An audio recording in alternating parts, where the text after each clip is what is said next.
boa tarde, sejam bem-vindos à última aula de Poesia Mundial 2022. Abrimos o ano com Cristina Rossetti numa aula dada por Golgona Angel. Seguimos depois para António Boto com Ana Clobuca e a seguir ao Mar Khayyam por Fabrício Boscaglia. Hoje temos Tatiana Faia, obrigada por ter vindo, que nos vai falar de Safo. Para quem nos acompanha desde 2018, já sabe que nós trazemos sempre os livros que fazem mote para estas aulas, os livros que foram de Pessoa, que ele leu. Aqui estão alguns, não só de poesia grega clássica, mas também contemporânea de Pessoa, e alguns autores, nem todos são de poesia grega, outros autores também falam de poesia, mas de uma inspiração. Portanto, temos aqui um diálogo de poetas. Depois, como sempre, também os livros da Biblioteca Geral, livros que podem ser requisitados e levados para casa. Boa aula e até já. Obrigada. Conseguem ouvir-me? Então, olá, boa tarde. Eu gostaria de começar por agradecer o convite para estar aqui hoje à Casa Fernando Pessoa. É um grande prazer para mim falar de Safo. Eu poderia começar por dizer que esta aula pode acabar muito depressa, embora eu tenha um itinerário talvez um pouco demasiado longo para ela. Há apenas 3 poemas de Safo na biblioteca de Fernando Pessoa. Há mais alguns poemas conservados que estavam erroneamente atribuídos a ela e que, entretanto, se provaram que não são de Safo. Eu vou falar um pouco dessa história antes de começar a falar um pouco das ligações que Pessoa tem com uma poeta que ele não leu, mas sobre a qual tinha algumas ideias, e a minha ideia com esta aula é tentar construir um itinerário de leitores que vão tocando leitores a partir de Safo e a partir de certas ideias e discursos que foram feitos sobre Safo e que eu penso que talvez tenham uma certa relevância para pensar como localizar o classicismo do Pessoa no meio destes discursos, e não o classicismo latinista do Ricardo Reis, mas uma ideia mais ampla da relação de Pessoa com a tradição clássica e, paradoxalmente, da relação dele com uma poeta que ele leu muito pouco, mas que, no entanto, tem algumas coisas em comum com ele. Então, este é o meu primeiro slide, são cerca de 70, eu não sei se nós vamos chegar ao fim de todos eles. Mas este primeiro slide tem um quadro do Cy Twombly, que é um poeta, que é um pintor que se interessou muito pelos poetas do mundo clássico. E isto é uma espécie, ele tinha quadros que eram uma espécie de expressão visual do que ele achava que era o episódio clássico que ele estava a comentar. E a imagem dele para Safo é esta imagem desta mancha que parece quase uma nódoa negra, e ele escreve com este ritmo quase cardíaco, linhas que são mais ou menos reminiscentes de Safo e do que seria a pulsação de um poema de Safo. A ideia de música e de ritmo vai voltar porque é importante para pensar um pouco na relação do Pessoa com esta poeta também. Então, Safo. A primeira coisa que eu queria falar acerca de Safo é a biografia dela. Objetivamente falando, tudo aquilo que nós podemos dizer ao certo de Safo, com uma certeza perfeitamente absoluta, cabe numa página em branco que não contém palavra nenhuma. Nós não sabemos absolutamente nada ao certo acerca de Safo. E eu vou começar de uma maneira muito clássica para um classicista, que é com o primeiro registro material com um mapa do mundo onde Safo está localizada. Nós sabemos que ela viveu, pelo menos uma parte da vida dela, na ilha de Lesbos, por causa do dialeto em que ela escreveu, o dialeto do grego, em que ela escreveu a poesia dela, que é o eólico, que é um dialeto muito marcado, soa mais ou menos em português como o dialeto açoriano, soa mais ou menos em grego como o dialeto açoriano soa em português, é algo como isso. E eu acho este mapa interessante porque é um mapa que aparece neste livro que está aqui referenciado, The Women and the Lyre, Women Writers in Classical Greece and Rome, e é um mapa que lista todas as mulheres poetas que surgiram entre o momento da lírica arcaica, que é o momento literário em que Safo surge, e eu acho que a última poeta é já uma antiguidade muito tardia, quase Idade Média, e apanha ali um pouco o Império Bizantino ainda. Eu vou começar com o primeiro registro material de uma asserção biográfica que é feita acerca de Safo. Safo viveu mais ou menos no século VII a.C. A estimativa da data de nascimento dela varia muito, mas entre cerca de 630 e 610 a.C. é a datação que normalmente se faz. E eu vou começar pelo primeiro relato biográfico, que talvez tenha alguma autoridade por estar próximo dela cronologicamente, mas é já muito depois dela. Na ilha de Paros, nas Cíclades, descobriu-se uma estela que é uma espécie de crónica histórica da história da Grécia, simplificando isto, até o momento em que a estela foi gravada, e a estela data de 264, 263 a.C., e é uma estela que menciona apenas que Safo se exilou de Mitilene, que é a cidade de Lesbos, onde nós pensamos que ela viveu, para a Sicília, para Siracusa. E nós não sabemos porque é que isto aconteceu, e não sabemos sequer se é verdade, porque há outro poeta da ilha de Lesbos, que é Alceu, que viveu bastante no exílio.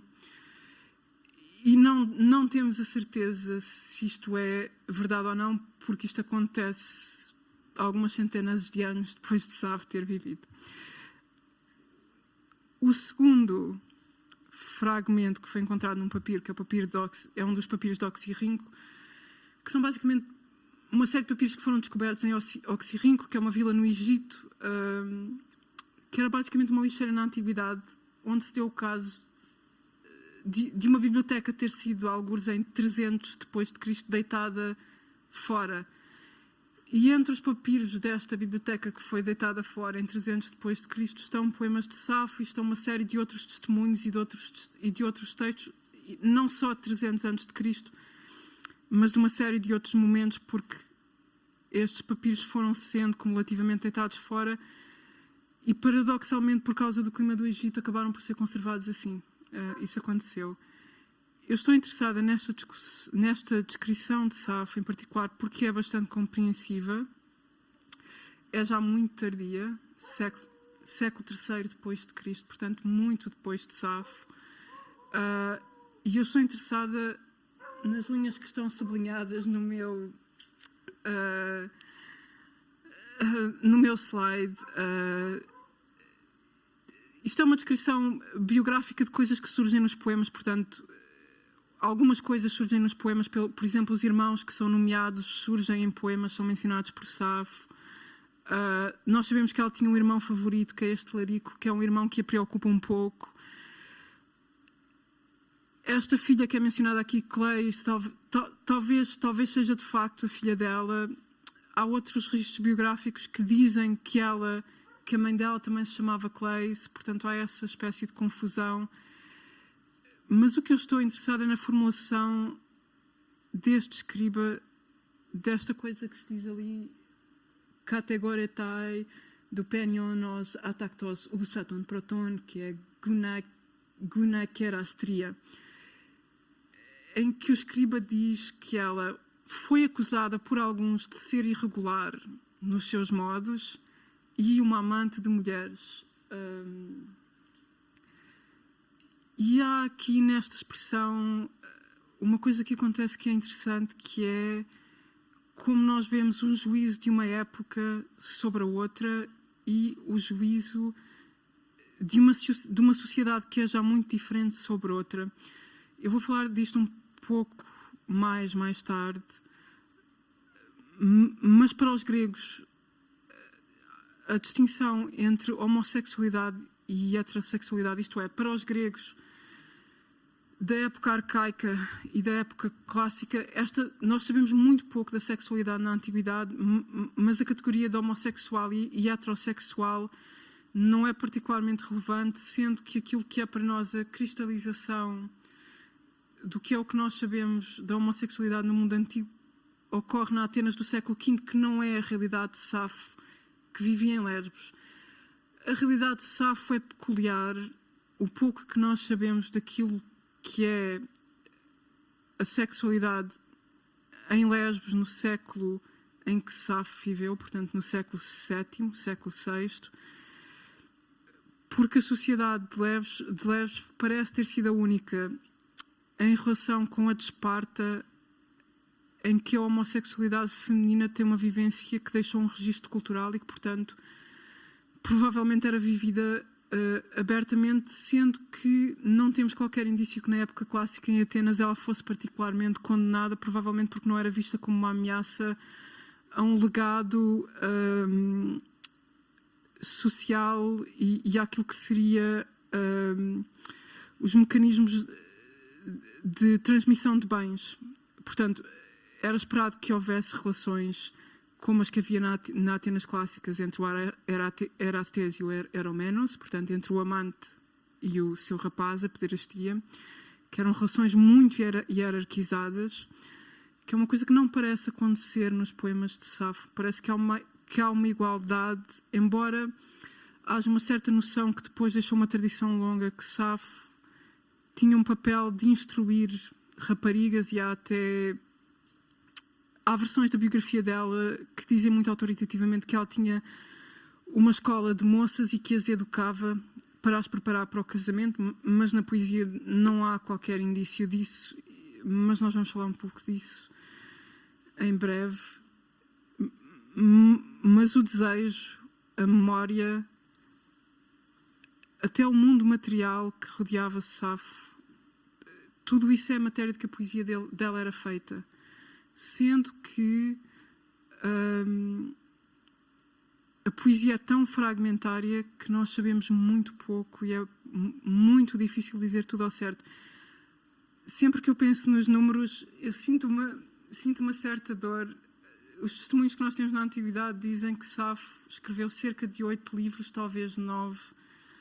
Há uma controvérsia acerca disso. Destes 9 sobreviveram cerca de 200 poemas, sendo que muitos deles são apenas compostos de uma palavra ou duas. Há 44 fragmentos que são legíveis, há um poema completo, há um segundo poema que tem cerca de 20 versos que nós especulamos que estejam completo. Ao contrário de muitos autores da Antiguidade, a fixação do texto de Safo é aquilo que os antigos chamariam uma ópera in fieri. É uma coisa que ainda está a acontecer.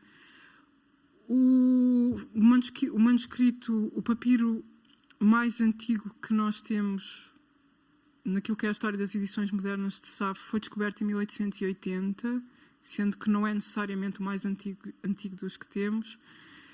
O mais recente foi descoberto em 2014, com um poema novo de Safo. Portanto, sendo que há muita coisa que não cai na última edição crítica que dela existe, que é de 1982, sendo que esta edição de 1982, que é esta que está aqui, não é a mais autoritativa. Isto é mais ou menos irrelevante para vocês, sou só eu a divertir-me com aquilo que é. E este mundo de fixação do texto de Safo estava bastante em ebulição no ponto em que Pessoa poderia ter lido Safo, sendo que já existia em 2 línguas que ele podia ler, ele não lia grego. Existiam edições mais ou menos completas de Safo. Existia uma de 1885 de um senhor chamado Wharton, vitoriano, que tem uma edição bastante interessante dos fragmentos de Safo, da qual eu vou falar um pouco. E há uma edição francesa de 1903, que é também a primeira tradução feita por uma mulher de Safo, que surge em França. E essa é bastante importante e eu falei dela um pouco. Isto é mais outra biografia e este não é este fragmento, é o outro aqui. E aqui é que começam as confusões com aquilo que são testemunhos indiretos da biografia dos poetas da Antiguidade. Isto é constante. Nós não sabemos ao certo muito acerca dos poetas líricos gregos, que é o grupo cronológico em que Safo se inclui, que são estes poetas que surgem entre a épica, portanto, entre Homero e a tragédia grega, basicamente. E é um mundo que nós sabemos que é um pouco anterior à escrita, mas a escrita é já uma tecnologia que existe e que é vagamente usada, mas Safo cantava aquilo que escrevia. Há uma métrica e nós temos testemunhas de gente que se apaixonou por poemas dela no mundo antigo e que os decorou para os saber. Este fragmento é importante porque diz: A lesbian from Mytilene, a lyre player, this Sappho leapt from the cliff of Leucastes and drowned herself for love of Phaon, the Mytilenean. Some have said that she too composed lyric poetry. Isto é o testemunho de uma enciclopédia bizantina que é a Suda, do século X. E, aparentemente, esta não é a Safo poeta, mas isto vai ter uma história grande na tradição daquilo que é a recepção de Safo. Portanto, como é que poetas muito posteriores a Safo vieram a falar dela.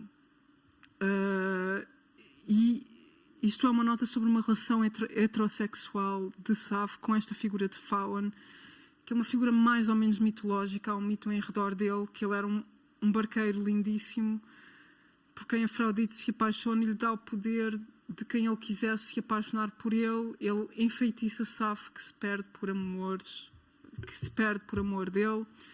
É uma paixão que até certo ponto é retribuída e depois para de ser, e Safo enlouquece e resolve atirar-se de um penhasco na ilha que na antiguidade se chamava Leucádia e que é hoje Lefkada, porque os antigos acreditavam que se uma paixão horrível e não correspondida se apoderasse de alguém, se a pessoa se atirasse deste penhasco e se sobrevivesse, a paixão passaria, e bom, se não sobrevivesse, também isto é uma história muito grega.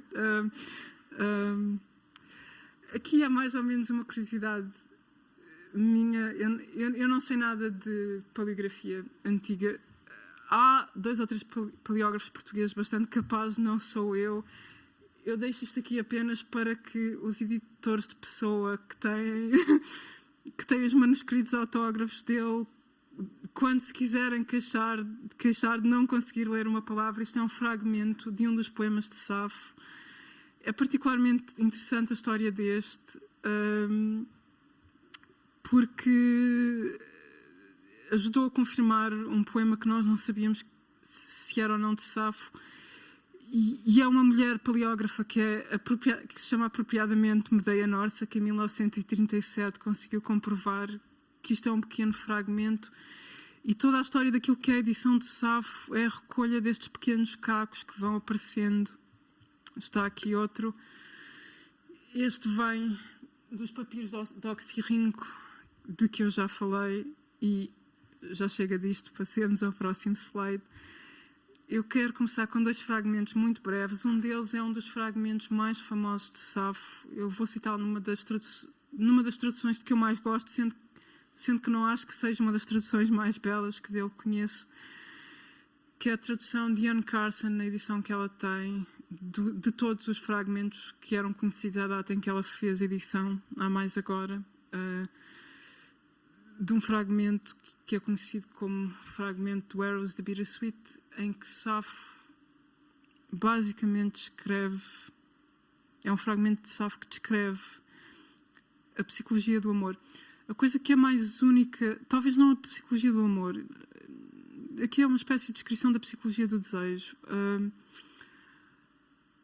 A coisa que é mais única acerca dos poemas de Safo, e o que eu acho que a torna tão fascinante, é que há uma intimidade com as coisas e com as pessoas que ela descreve que não admite fronteiras entre aquilo que ela está a descrever. Nós vamos ver isso num fragmento que eu já vou falar. É de facto uma poeta do amor e do desejo, como não são boa parte dos poetas líricos que estão à volta dela. Os 2 grandes poetas arcaicos do desejo são Safo e Anacreonte, e são 2 experiências diferentes, e são 2 psicologias bastante diferentes. Anacreonte, às vezes, reconhecendo as diferenças, às vezes eu penso em Anacreonte um pouco como um Bukowski da antiguidade, sendo que não é bem a mesma coisa. Mas o primeiro fragmento eu posso lê-lo em grego e vocês podem ver a tradução. Eros deute molusimedes done, liukopikron amarranon orpeton. Quase que se consegue. Eu leio muito mal, porque eu não consigo expressar as quantidades, mas isto é suposto ser música. Eu tenho um amigo que, se estivesse aqui a dar a aula, ele conseguiria fazer isso e vocês conseguiriam ouvir isto como música. Mas em inglês diz: Arrows, the melter of limbs, now again stirs me, sweet, bitter, unmanageable creature who steals in. E é esta ideia do desejo que se apodera de alguém e que quase que anula uma pessoa. E há um fragmento de Safo que é a descrição absoluta da psicologia disto, ao qual eu já vou voltar.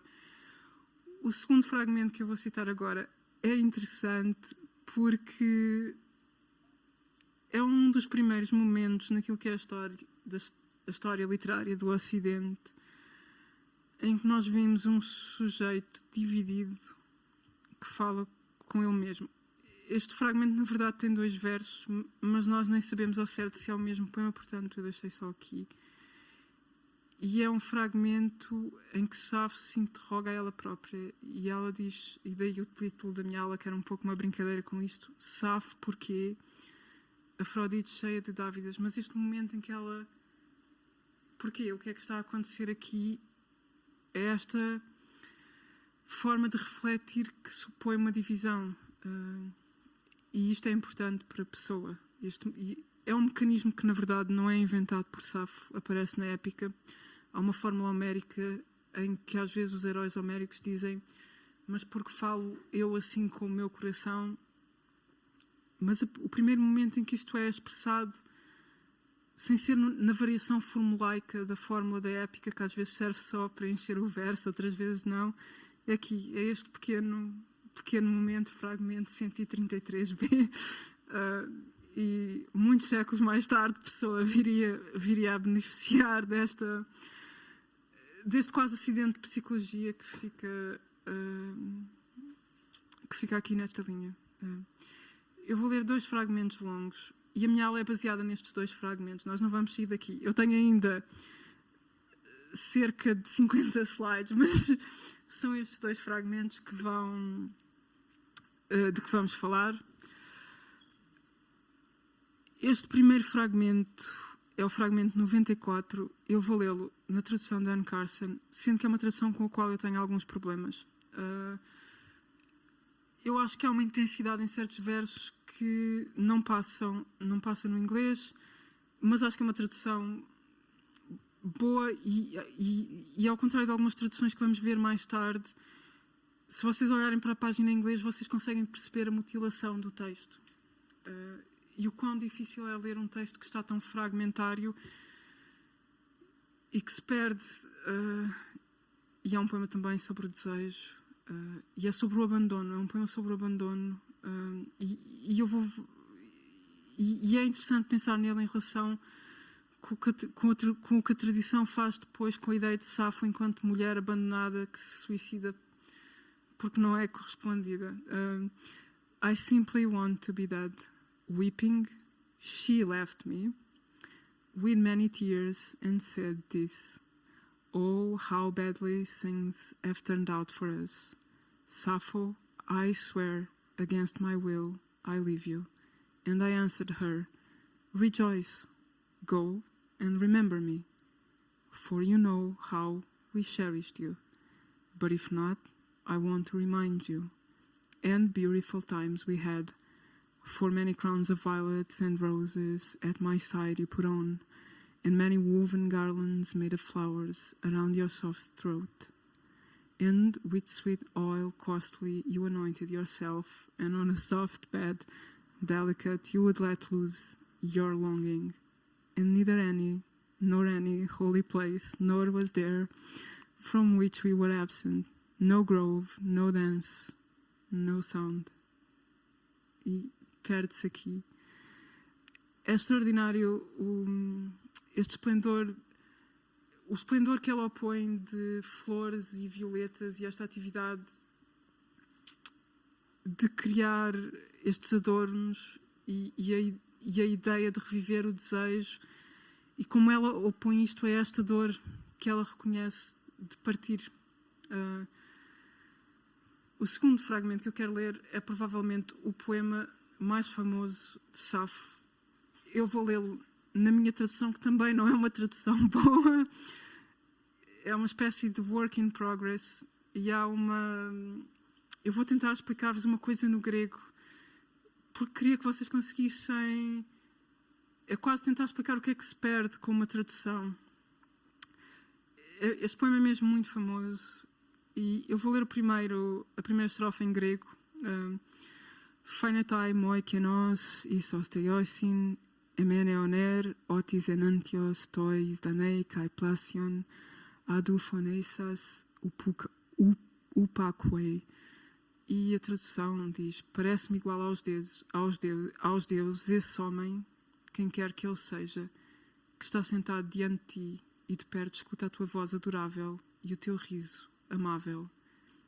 Isto faz o coração voar-me no peito, porque quando te vejo, ainda que por um instante, não me sobra uma palavra, não, entaramela-se-me a língua, de súbito um fogo ténue corre debaixo da minha pele.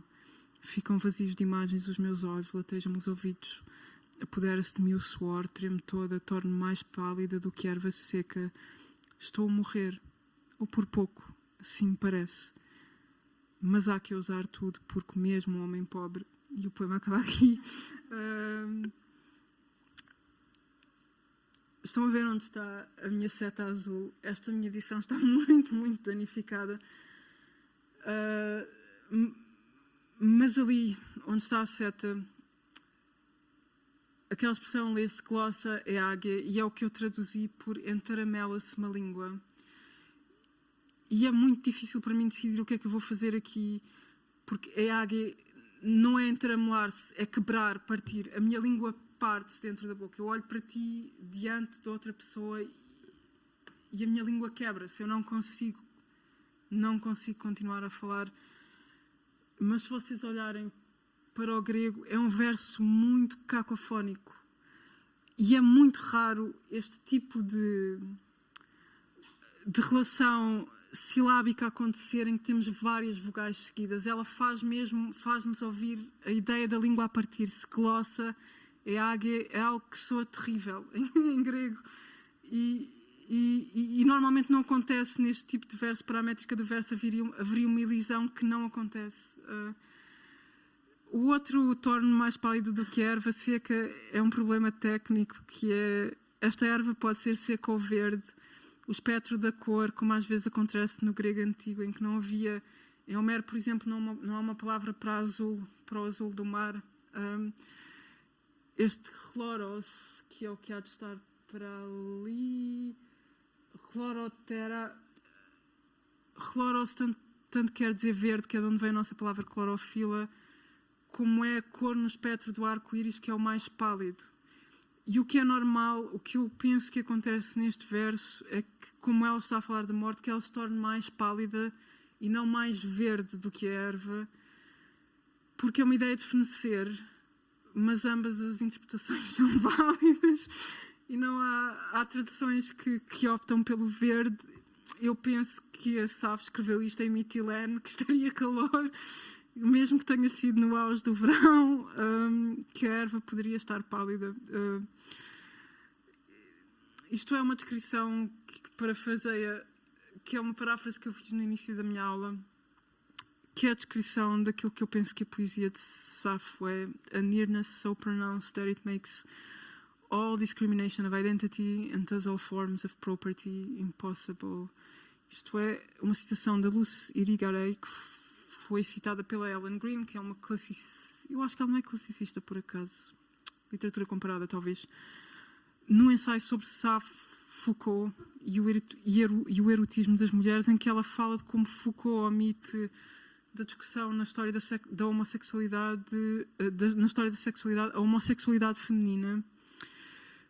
E isto é conveniente para ele pensar a sexualidade em termos hierárquicos, porque o que ele vai buscar é a tradição da Atenas clássica, em que há de facto uma relação hierarquizada entre amantes, porque era algo que tinha uma função social e cívica, estas relações entre homens em Atenas, da qual nós não sabemos nada, e nós pensamos que as relações entre mulheres supunham um nível de liberdade e de igualdade mais considerável, mas é algo que é uma especulação que vem sobretudo dos poemas de Safo. Mas é algo que diz qualquer coisa da tradição da discussão da homossexualidade na antiguidade, que é um debate que vai continuar a acontecer. Isto é outra citação disso. Our modern dichotomy of homosexual and heterosexual concepts did not exist for them, para os gregos. And fear of women's aberrant sexual behavior was concentrated upon premarital or adulterous heterosexual relations, which threatened the integrity of the community by disrupting lines of descent and inheritance. Not coincidentally, anxiety about and disgust over women having sex with women does surface just when Greek writers begin to take a greater interest in females as potential emotional partners. Agora eu queria voltar atrás muito rapidamente. Eu não tenho conclusões mas a tirar acerca disto, mas voltar a esta descrição. She has been accused by some of being irregular in her ways and a woman lover. Século II, III antes de Cristo.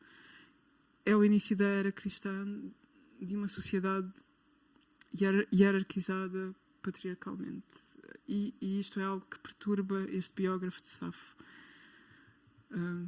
Fica a nota, não estou a tentar dizer nada. Parte 2. Safo em 2 poemas romanos. O primeiro poema é uma tradução de Catulo do fragmento 31 que eu li há pouco. O fragmento não é um poema sobre o ciúme, não é tanto um poema sobre o ciúme como sobre o desejo e como sobre o poder do desejo. Que em Catulo, que reescreve Safo aqui, se transforma noutra coisa e que demonstra a passagem do tempo. E como a sociedade romana é uma sociedade diferente daquela em que Safo estava a escrever. Eu vou ler este poema na tradução do André Simões e do José Pedro Moreira, que foi publicada pela Cotovia em 2012. Eu suspeito que esta tradução é do Zé, mas não tenho a certeza. Mas soube que é o estilo dele. Ele parece-me semelhante a um Deus, ele, se tal é lícito, parece-me superar os deuses. Esse que se senta diante de ti, que continuamente contempla e escuta. Isto é uma tradução mais ou menos textual, direta de Safo. Teu doce riso que a mim, infeliz, arrebata todos os sentidos, pois no momento lésbico em que te olho, nada resta da voz na minha boca. Mas fica-me a língua dormente, cortando pelos membros uma chama desce. Com um som interno, unem os ouvidos, toldam-se as gêmeas vistas da noite. O ócio Catulo é prejudicial por causa do ócio em demasia de chitas.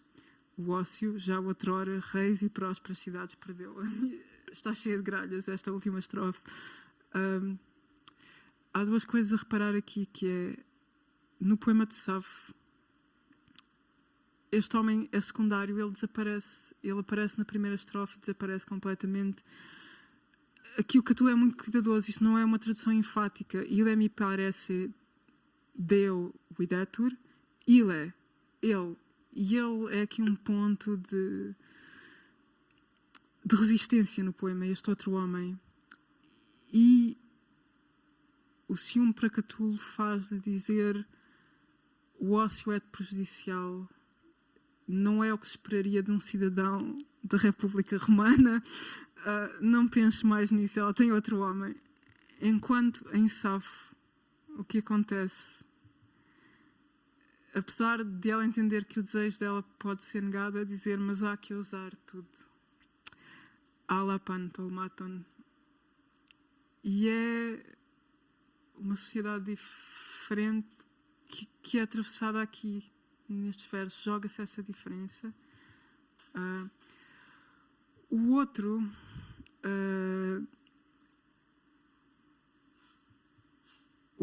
fragmento que eu quero ler está na Biblioteca de Pessoa. Na verdade, espanta-me que Catulo não exista na Biblioteca de Pessoa. Eu não sei bastante sobre as edições de Catulo, mas eu esperaria que fosse um poeta que ele tivesse lido, porque é normalmente parte da educação de um latinista e ele teve a educação de um latinista, mas não está na biblioteca, pelo menos que eu tenha encontrado. Mas as Heroides e os Amores de Ovídio estão. E o Ovídio é o responsável pela passagem desta história mítica de Safo, enquanto amante de Fáon, que se suicida por causa dele, ficar cristalizada naquilo que é a tradição da imagem de Safo. E é este excerto que está aqui, e ela escreve, o conceito das heroides é, as mulheres escrevem aos homens que as abandonam cartas de despedida. Todas as mulheres são míticas, à exceção de Safo. A única personagem nas heroides que não é uma personagem que pertence a um mito, que é uma figura histórica, é a única mulher que é uma escritora de profissão. E é excepcional o tratamento dele. É um passo muito comentado, porque nos diz qualquer coisa daquilo que os romanos sabiam de Safo e acerca de Safo, mas está intricado, está tecido com o mito dela ter sido abandonada por Fáon, e é uma espécie de polinódia do desejo heterossexual, sendo que é também irrelevante para os romanos a distinção. Mas eu vou ler aqui este excerto que enquadra um pouco o tratamento que Ovídio faz da figura de Safo. Ele diz, a Jeanne Dijan, que é uma académica que seguiu a tradição da apropriação de Safo e da poesia de Safo em tradições literárias posteriores até a Alemanha nazi. Ela comenta também ao vídeo: When Ovid makes the object of Sappho's passion a man, he simultaneously recovers for men the right to make women suffer in love, and recovers for the male writer the right to portray the force and torments of female desire. Ovid's vision proved so attractive, so useful, I am tempted to say, that it successfully dominated public opinion of Sappho for nearly 19 centuries, to such an extent that only recently have scholars attempted to set the record straight. Este comentário que ela faz aqui acerca de scholars attempted to set the record straight é uma alusão à Marguerite Yourcenar, que fez uma edição, fez uma antologia grega, que se chama La Couronne et la Lyre, em que ela desfaz esta confusão e aponta que haveria uma segunda Safo. E ela diz qualquer coisa como: vivemos numa época em que é muito importante dar um rótulo ao que as pessoas são ou não são, e vamos lendo cada vez menos os poemas. E é um pouco falar disso. Agora vamos dar um salto enorme para 1864 e vamos andar um pouco para trás e para a frente, mas vamos ficar aí.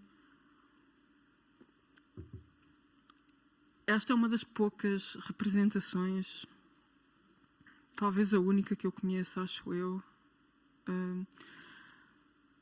de Safo a tentar beijar uma mulher. E foi feita por uma figura bastante marginal, este pintor, Simeon Solomon.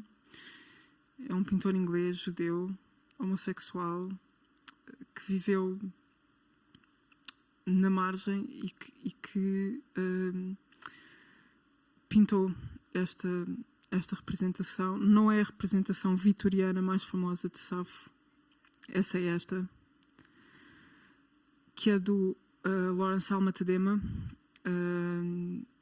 e é um quadro que ele pintou em 1881 com uma enorme obsessão arqueológica. A mesa onde Safo está apoiada é uma reprodução de uma mesa que foi encontrada em Pompeia. O Egeu vê-se ao fundo, e escritos nos bancos estão uma série de nomes de mulheres que aparecem nos poemas de Safo: Atis, Anactória, etc. O homem na figura é Alceu, que é o outro grande poeta de Lesbos. Eles foram contemporâneos. Nós não sabemos exatamente qual é que é a relação entre eles. É um olhar extraordinário. E há aqui faz-me pensar no poema de Safo. Ele parece-me semelhante aos deuses, mas há qualquer coisa de uma atenção mútua e de uma admiração interessada de parte a parte. Não sei, talvez, e é interessante pensar que aqui em 1881 o Alma Tadema tem esta interpretação e não é um quadro muito bem recebido, é um quadro que causa uma certa polémica e que não é muito bem recebido quando surge. Agora vamos voltar um pouco atrás e vamos... Esta é provavelmente a parte mais chata da aula, que é sobre Safo entre os filólogos e, sobretudo, na tradição filológica alemã, que foi instrumental naquilo que é a fixação do debate moderno, contemporâneo de Safo, em parte porque boa parte das edições críticas que temos de Safo vão sair daqui, em parte porque as leituras que foram feitas neste momento na Alemanha, alguns entre este senhor que está aqui com este sorriso seráfico, que é um classicista bastante obscuro, Friedrich Gottlieb Welcker, e Wilamowitz, que é um classicista bastante famoso, é cristalizada uma certa forma de falar sobre Safo, sobre a poesia dela e também sobre a homossexualidade na antiguidade. O Welcker, com este sorriso seráfico, tinha aquilo que se imagina quando se olha para o rosto dele a dizer sobre Safo, que é: os gregos jamais achariam que Safo é uma grande poeta se alguma coisa de inadequado se passasse nos seus poemas. Isto é mais ou menos uma... E o livro que ele escreveu, que é Libertando Safo de um Preconceito Dominante, ele nunca nomeia o preconceito ao longo do livro, mas o preconceito é a possibilidade de que Safo pudesse estar a falar de relações homossexuais na poesia dela, o que é bastante problemático e tornou bastante problemática a tradução de determinados poemas, como, por exemplo, este, em que os particípios no grego antigo fazem, e no grego moderno fazem basicamente o que os nossos particípios fazem. Eles têm género. E ali, aquele verbo, psis domena, é claramente no feminino. I simply want to be dead, weeping, she left me. É claramente ela. Esta tradução foi várias vezes emendada para um ele. Isso aconteceu porque há uma tensão em lidar com uma sexualidade de Safo na época moderna e até muito tarde. Até 1955 vai haver uma discussão bastante acesa acerca do conteúdo sexual dos poemas de Safo. Welcker é um pouco difícil para mim descrever isto porque estes debates não é algo de que eu saiba bastante. Eu deveria ter começado esta aula dizendo que eu não sou especialista em Safo. A minha área de especialidade na literatura grega antiga é muito anterior, é a época arcaica, é Homero, e isto tudo para mim é um pouco para me defender. Mas o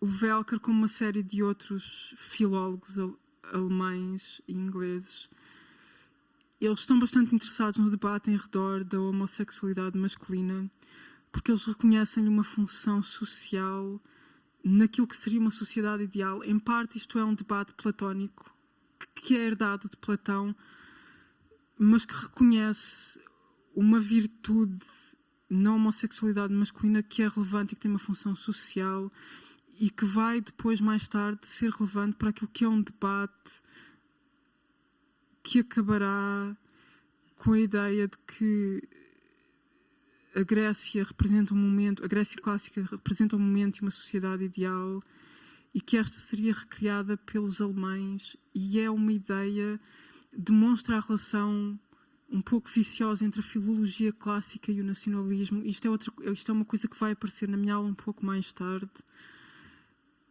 E é relevante no nacionalismo alemão e no que vai acontecer,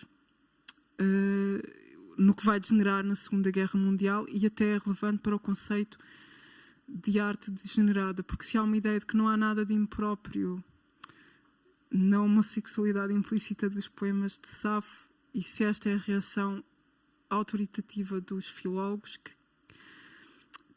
que que fazem a afirmação de que têm uma autoridade especial porque têm um contato direto com os textos e porque os podem ler e que os podem reconstituir diretamente, ao contrário de um público geral.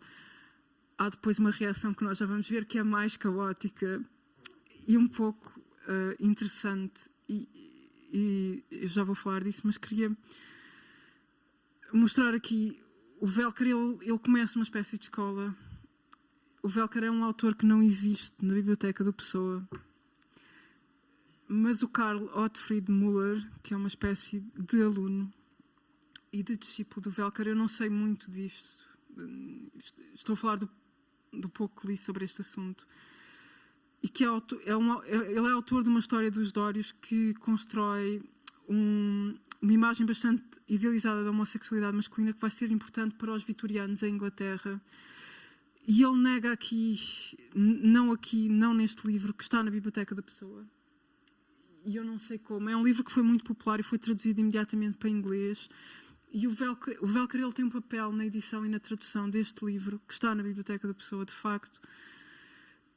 Mas o tratamento safo do Müller é bastante típico do tratamento e da visão de Safo nesta escola de filólogos alemães. Just how uninspired Müller's reading of Sappho really is becomes evident as soon as it is compared with his treatment of Alcaeus. There he expresses at length his regret that we do not have more of Alcaeus' erotic poetry. What charming thoughts, natural and true, the poetry Alcaeus addressed to beautiful adolescents must have contained.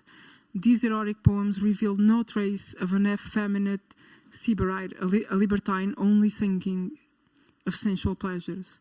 One saw throughout them the vigorous man, and the tumult of war and political struggle formed their background.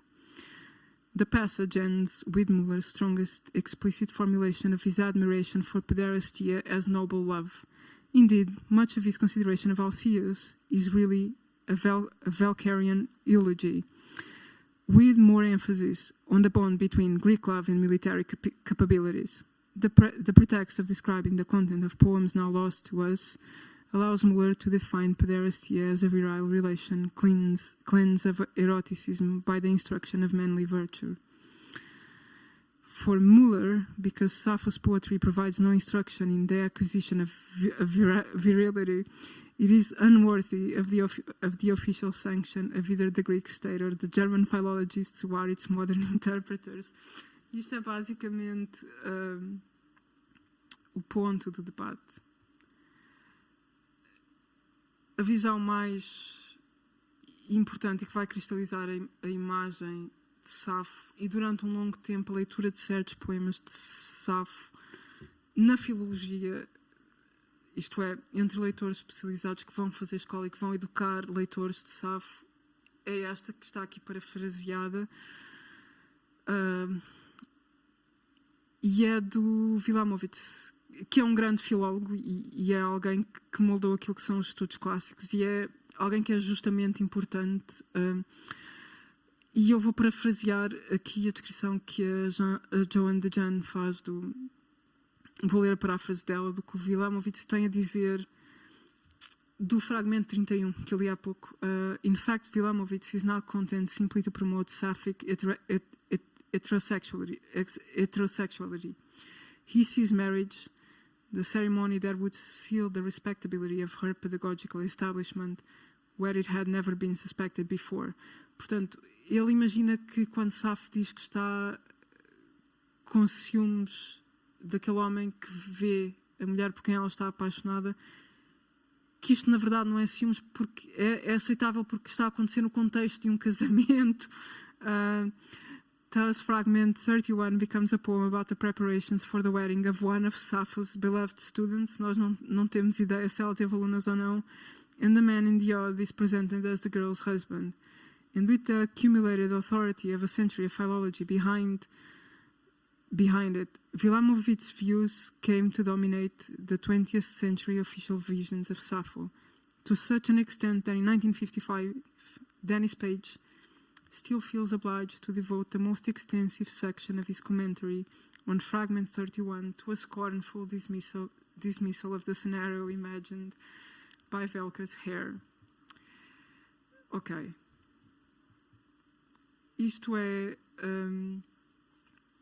a forma como Safo é vista num contexto filológico. Esta obra foi publicada em 1913. Muito antes, a Safo tem uma tradição no contexto da decadência. Entre os poetas que se interessaram por Safo e que adaptaram e escreveram sobre Safo está Baudelaire. Esta é a cópia que existe na Biblioteca de Fernando Pessoa, que é uma cópia que não está censurada, que, portanto, inclui os 2 fragmentos que Baudelaire escreveu inspirados em Safo. Lesbos e Femme damnée, Delphine e Hippolyte.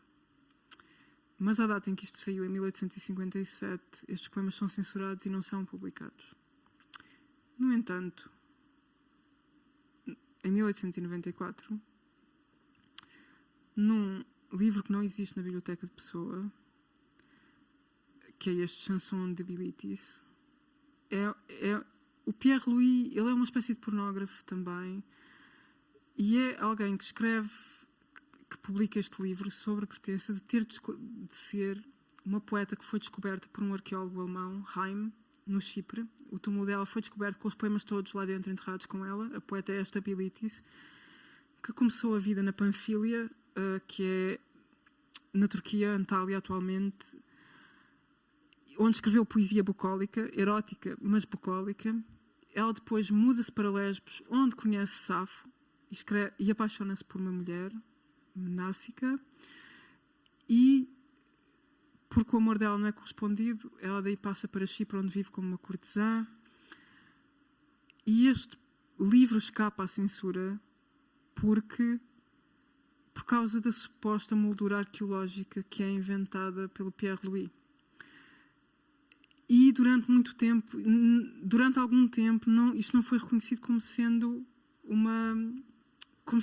um livro forjado. Acreditou-se que há um breve momento muito confuso em que se acredita que Bilitis é de facto uma poeta que foi descoberta, até que o Wilamowitz entende que não é isto e faz um ataque muito veemente e muito indignado. E o livro é dedicado às jovens mulheres de uma sociedade futura. Eu já vou voltar daqui a um pouco a estas mulheres de uma sociedade futura. Esta descrição aqui interessa-me, que aparece num dos poemas. She's asleep, she's certainly beautiful, though her hair is cut as short as that of an athlete. But the strange look, the virile breast and the narrow hunches. É uma descrição masculinizada de uma mulher e é parte do escândalo que o livro suscitou.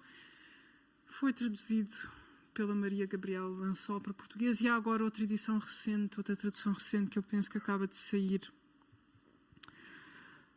E agora aqui eu queria incluir o Fernando Pessoa, que desapareceu mais ou menos da minha aula, e vou incluir um excerto dele em que ele usa uma expressão que me interessa, e vou andar aqui um pouco para trás e para a frente. Este fragmento não está datado.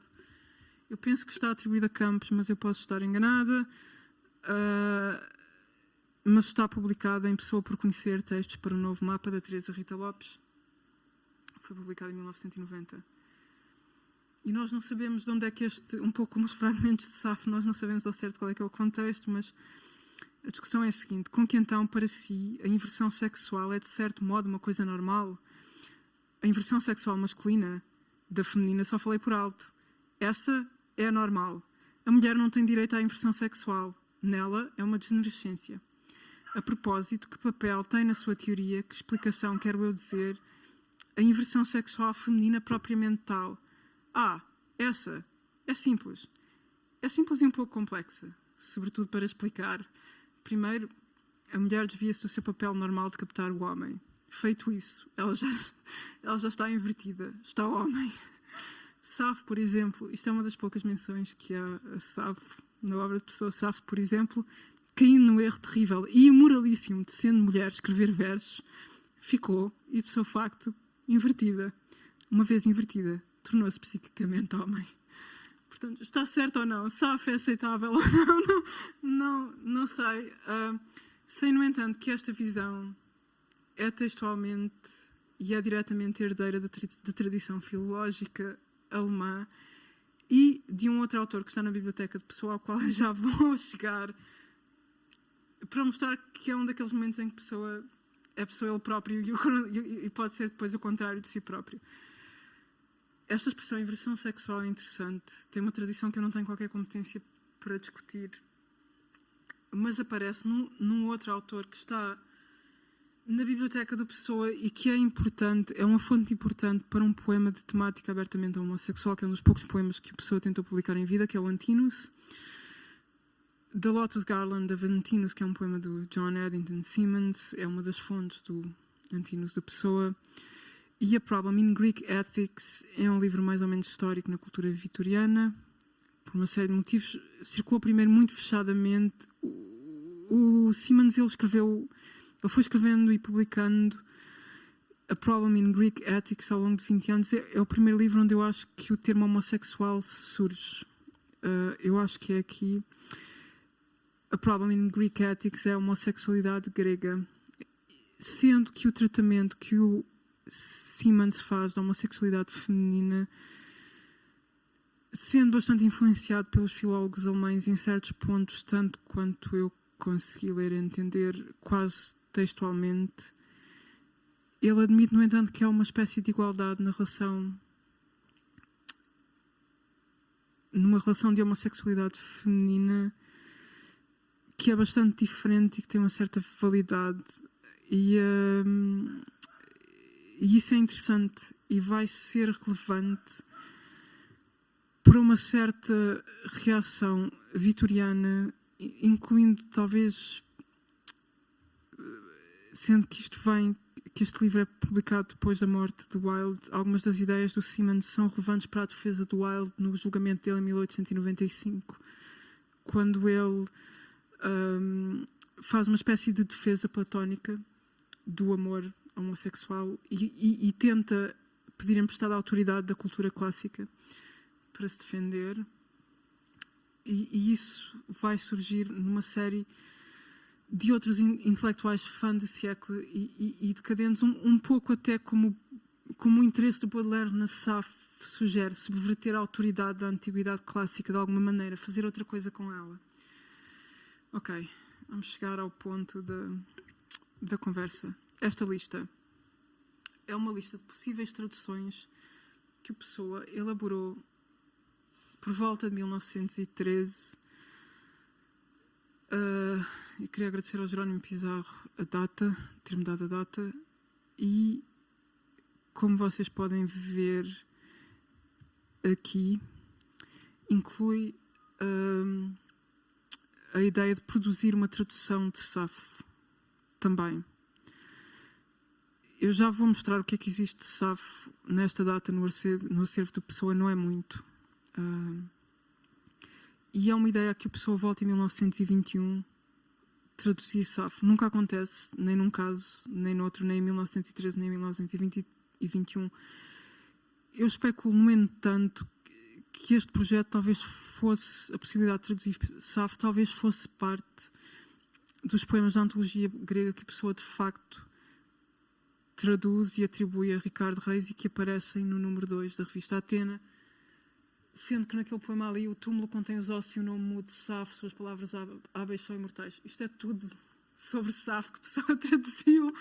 Não é um dos poemas que aparecem na antologia grega, talvez seja helenístico, talvez seja até antiguidade tardia, eu não verifiquei, mas não há tradução de Saf. Então, supostamente Saf, mas afinal não, na Biblioteca de Pessoa, são estes poemas que estão no volume 1 da Greek Anthology, que a Pessoa tinha na biblioteca dele, desta coleção, que ainda hoje é publicada, feitos pelo W.R. Patton, quem quer que ele seja,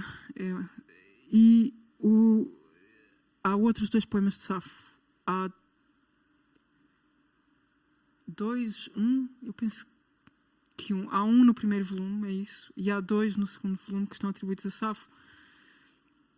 como nas histórias das traduções das edições de Safo, mais tarde provou-se que isto claramente não é Safo e estão erroneamente atribuídos nesta edição que a pessoa tinha. A única coisa que existe de Safo na Biblioteca de Pessoa, os únicos poemas que existem de Safo na Biblioteca de Pessoa estão neste estranho e extraordinário livro que está na Biblioteca de Pessoa, Feminism in Greek Literature from Homer to Aristotle.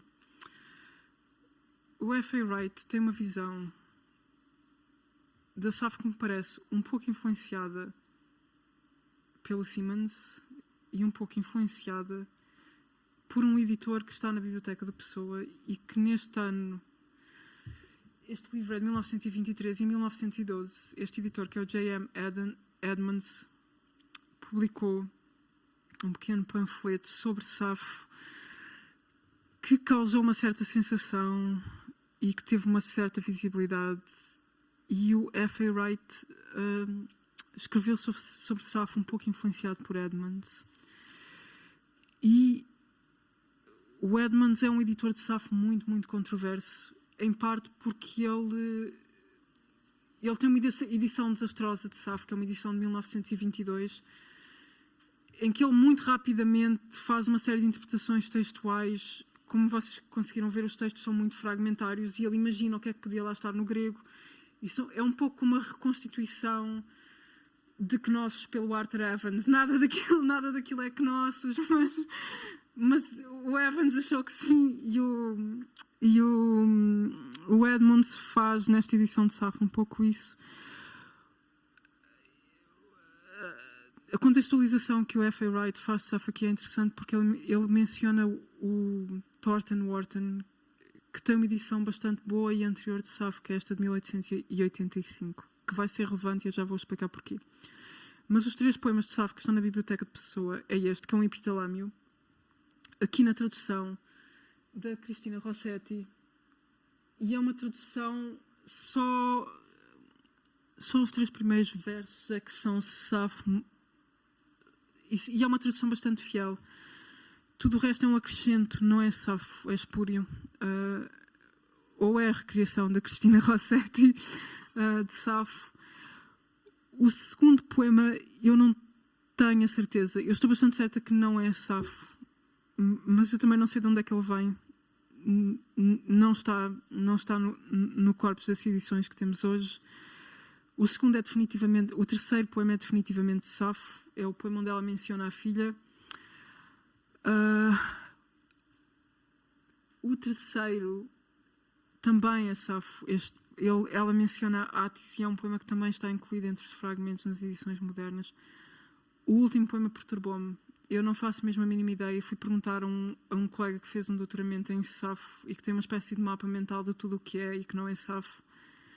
E ele diz que não tem ideia de onde é que o Edmonds tirou isto. É uma espécie de curiosidade. O Edmonds, no entanto, é um editor que está na Biblioteca da Pessoa, não com uma edição de Safo, mas com esta edição dos Greek Bucolic Poets, que eu penso que é uma edição relevante para pensar a relação do Ricardo Reis com a literatura grega, mas não posso acrescentar muito mais sobre isso. E são estes 3 fragmentos, isto era o que eu estava a dizer. Eu achei engraçado pôr aqui um epitalâmio de Safo e um dos epitalâmios da Pessoa, porque é um género que de facto é definido por Safo e que a Pessoa vem a cultivar mais tarde. O epitalâmio é um poema que não me interessa tanto. Os epitalâmia da Pessoa são poemas de um grande virtuosismo, são os poemas em que a Pessoa fala abertamente de sexo. Ele próprio dizia que era uma espécie de desvario. Eu acho-os bastante retóricos, mas pulo aqui com um fragmento de 111, que é um epitalâmio de Safo. É um epitalâmio também abertamente sexual. Aqui é quase brejeiro este epitalâmio de Safo. Ao alto com a trave do telhado, para o hino do Himeneu. O hino do Himeneu era o hino que se cantava no casamento. Eu penso que quando eles iam entrar na casa, quando a noiva entrava, eu acho que é quando a noiva entrava com o noivo em casa, para o Indimneu, levantai carpinteiros para o Indimneu, aí vem um novo que nem Ares, maior ainda do que um homem enorme.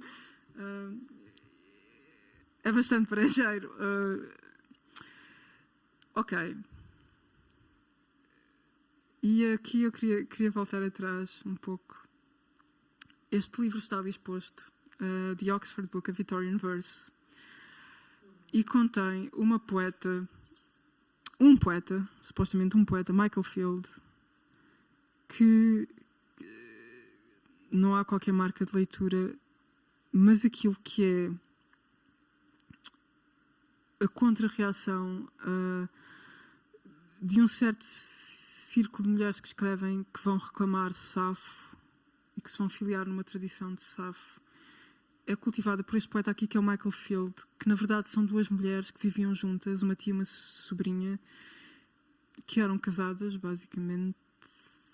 É essa a descrição, penso que delas, a Catherine Bradley e a Edith Cooper, que foram muito, muito influenciadas pela tradução pela tradução e edição que o Henry Wharton faz de Safo. Eu penso que elas saberiam grego. Eu não verifiquei, mas penso que sim. E elas têm uma correspondência com o Wordsworth e fizeram este livro que se chama Long Ago, que é baseado nos poemas de Safo. E cada poema responde a um fragmento, ou comenta um fragmento, ou reescreve um fragmento, como é o caso deste aqui, que é uma reescrita do fragmento 105b, como o jacinto nas montanhas que os pastores com os pés pisam no chão, a flor púrpura. E aparece aqui o Faun, elas mencionam-no, so underneath the scorn and pride, my heart is bowed and cannot hide how it despairs. O Faun, weary is my pain, the tears that from my eyelids rain, is not my cares, my beauty droops and fades away, just as a trampled blossoms may. Why must thou thread me into earth, so dim in death, so bright at birth? Esta ideia de Faun e da opressão do desejo. Ok. Safo, na Biblioteca de Pessoa, a Ana Clobuca estudou isto e ela tem 2 artigos, um sobre este romance e outro sobre a relação de Orfeu com esta figura, que é o Bento de Carvalho Lobo, que é o Visconde de Vila Moura, que escreveu este romance Nova Safo, Tragédia Estranha, que é sobre uma figura que é provavelmente moldada e inspirada na René Vivian, que é uma poeta, escritora francesa que faz uma tradução de Safo em 1904.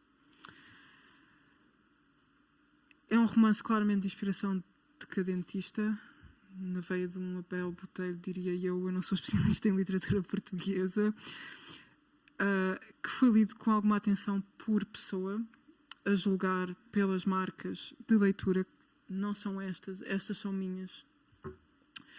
A Nova Safo é um poema que a personagem principal do livro, a Maria Peregrina, que é educada em Inglaterra, conhece Oscar Wilde, vai para Paris, vive uns tempos num círculo em Atenas, tal como a René Vivian fez, volta, vive com tem 2 amantes que são talvez moldadas em relações que a René Vivian teve, 2 amantes mulheres,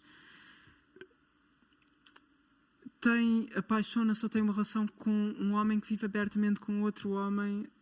Tudo isto se passa neste romance, que não é, há mais ou menos um consenso, que não é literariamente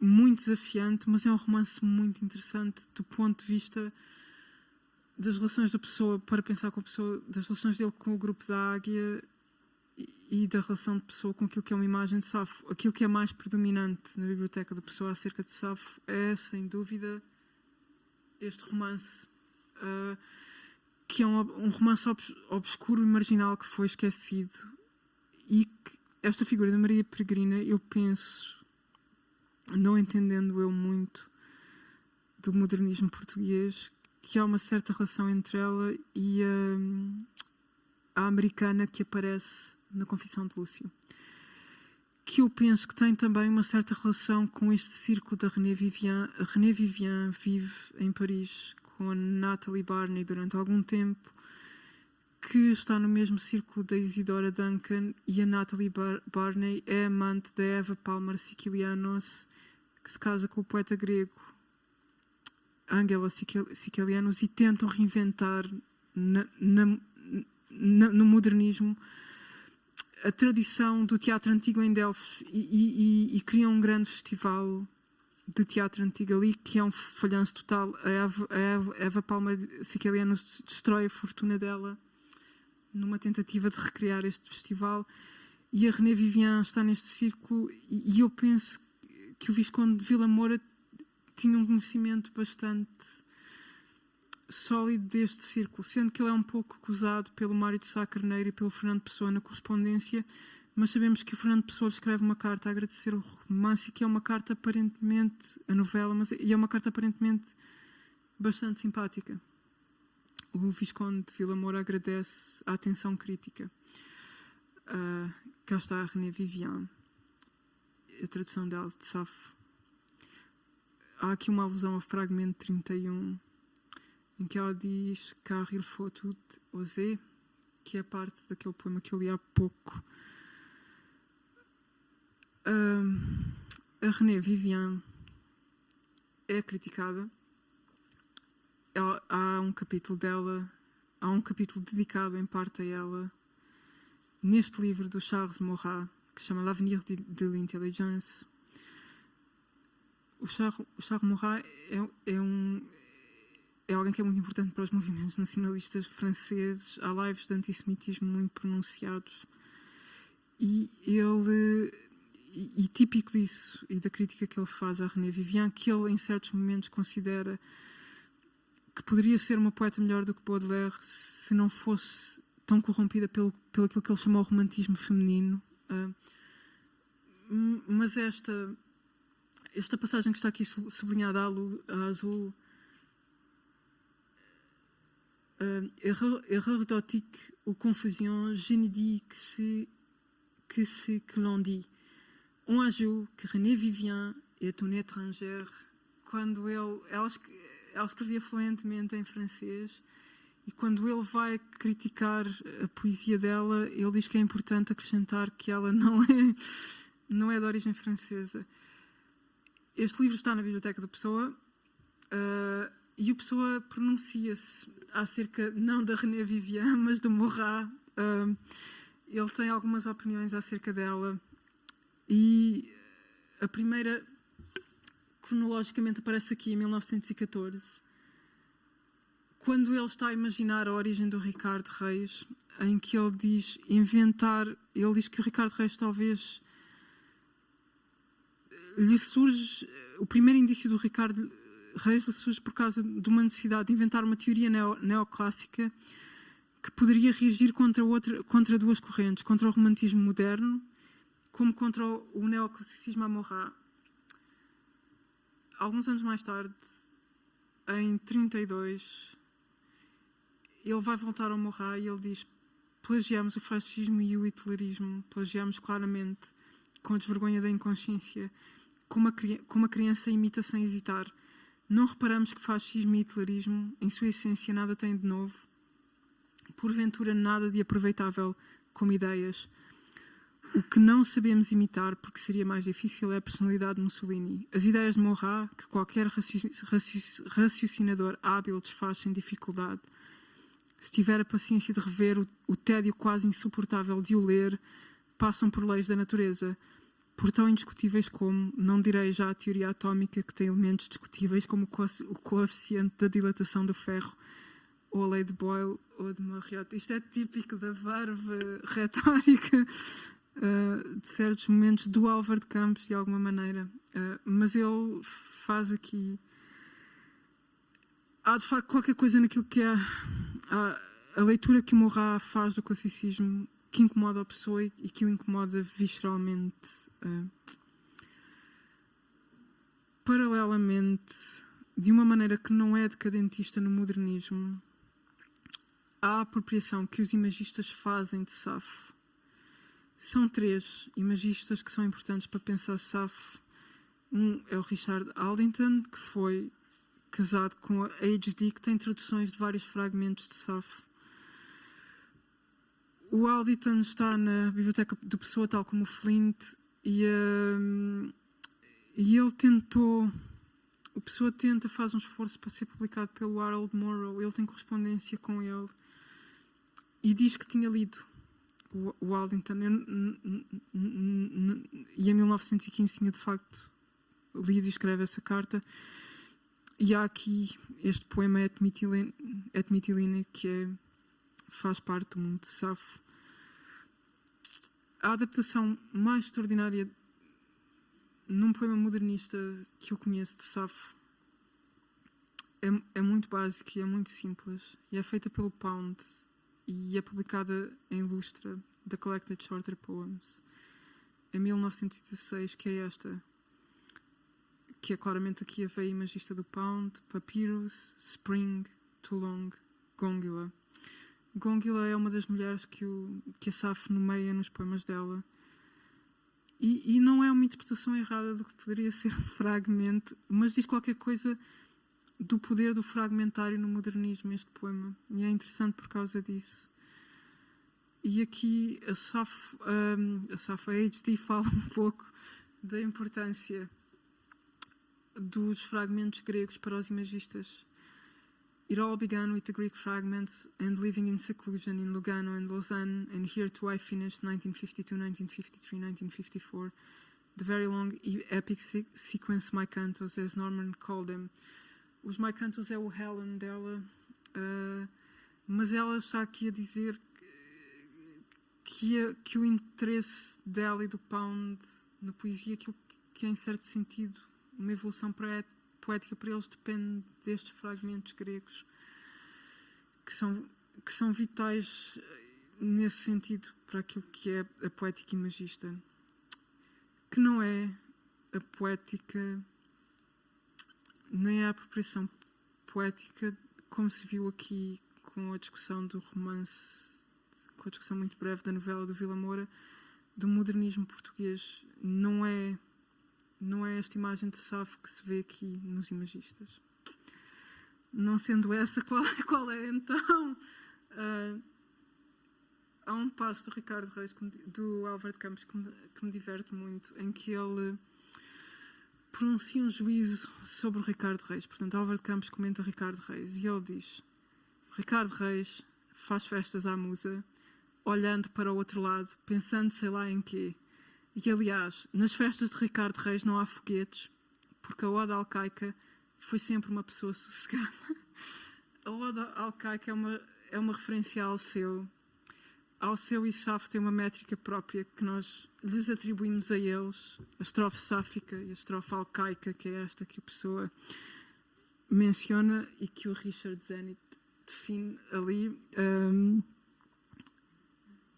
E, de facto, o Álvaro de Campos não sente que esta estrofe alcaica expresse nada de interessante no Ricardo Reis. Eu queria acabar com uma nota sobre ritmo. Estou mesmo quase a concluir. E com aquilo que eu acho... Eu penso que aquilo que é a poética de Safo e aquilo que é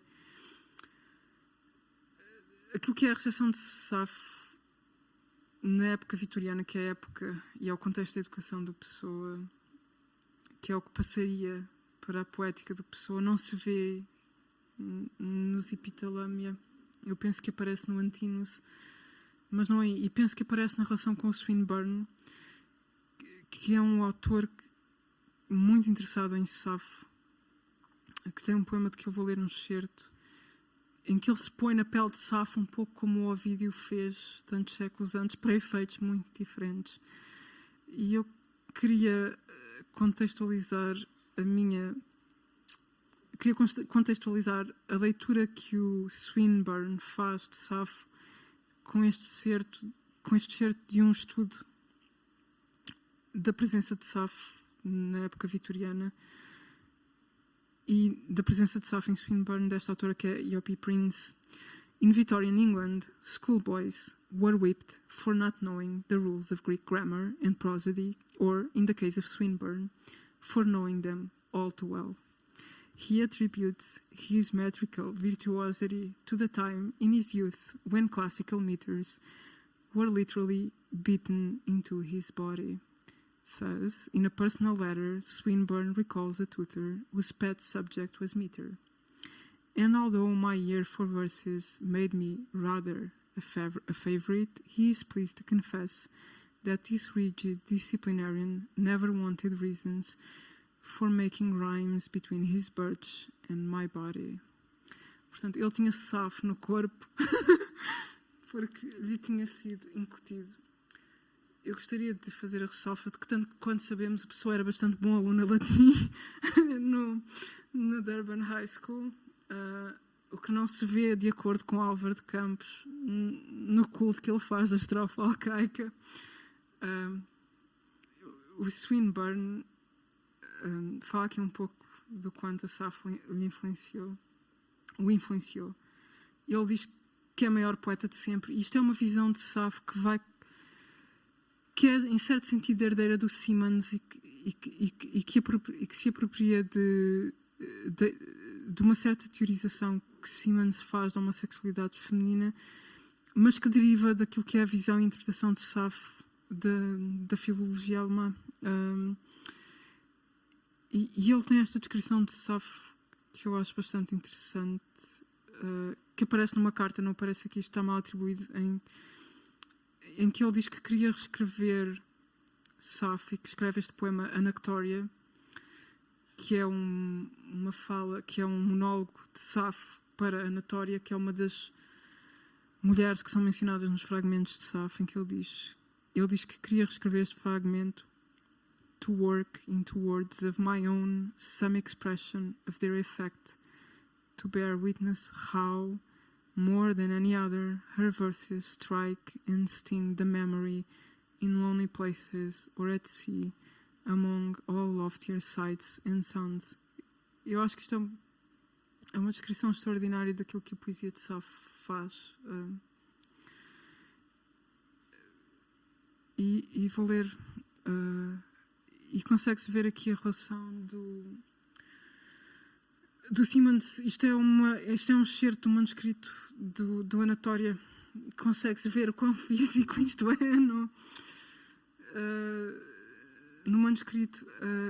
Aqui é uma reescrita do fragmento 31, My life is bitter with thy love, e é uma reescrita obviamente sadomasoquista.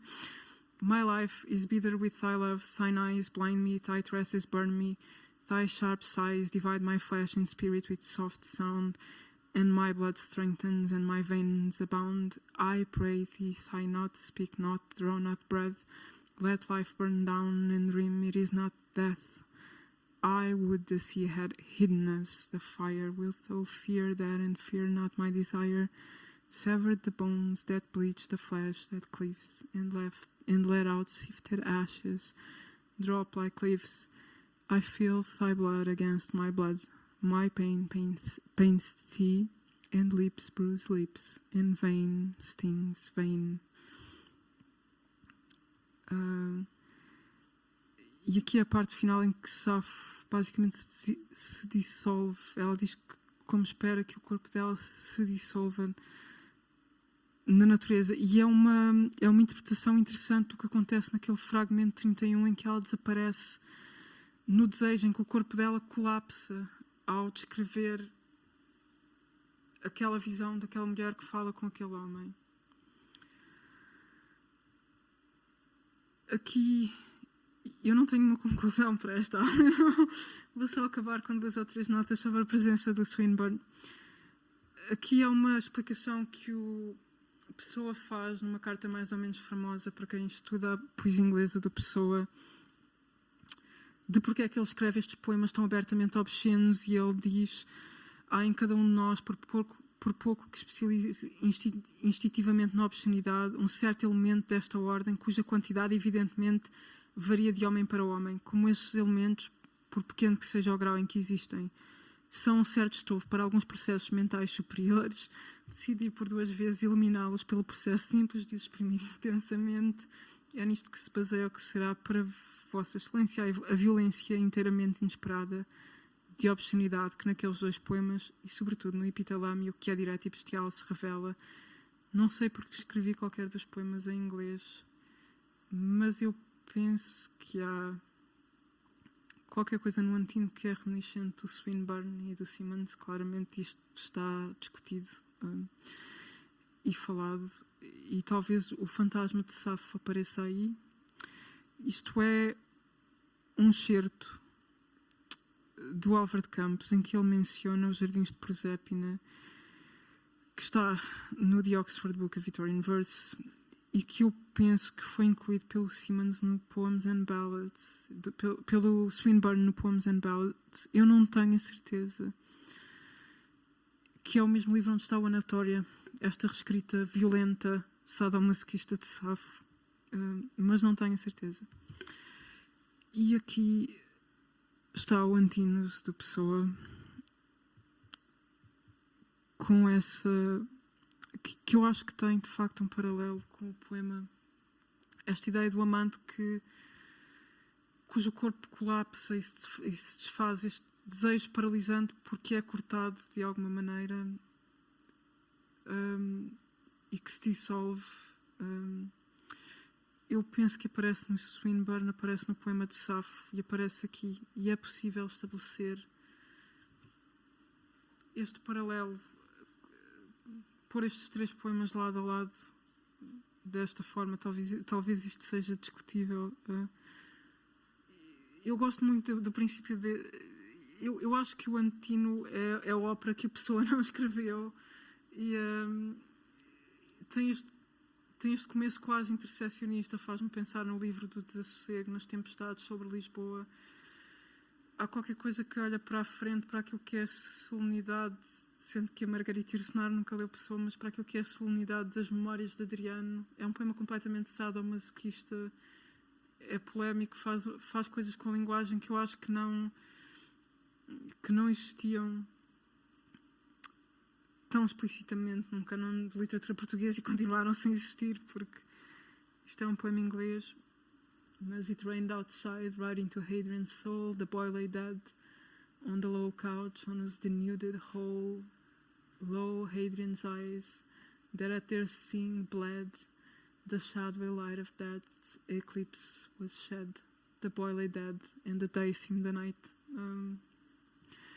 Eu acho isto sublime e não sei porque achei que fazia sentido acabar com esta ideia de um fragmento de Safo que reconhece uma ultrapassagem da beleza de alguém ou de alguma coisa, que é este Sardis, often turning her thoughts here like a goddess, and in your song most of all she rejoices. Now she's conspicuous among Lydian women, as sometimes at sunset the rosy-fingered moon surpasses all the stars, and her light stretches over salt sea, equally in flower-deep fields, and the beautiful dew is poured out, and roses bloom and frail, Chervil and flowering sweet clover. But she goes back and forth, remembering gentle Athens, and in longing she bites her tender mind. Isto é a tradução da Anne Carson. E pronto. Foi esta a minha aula, esta a conclusão.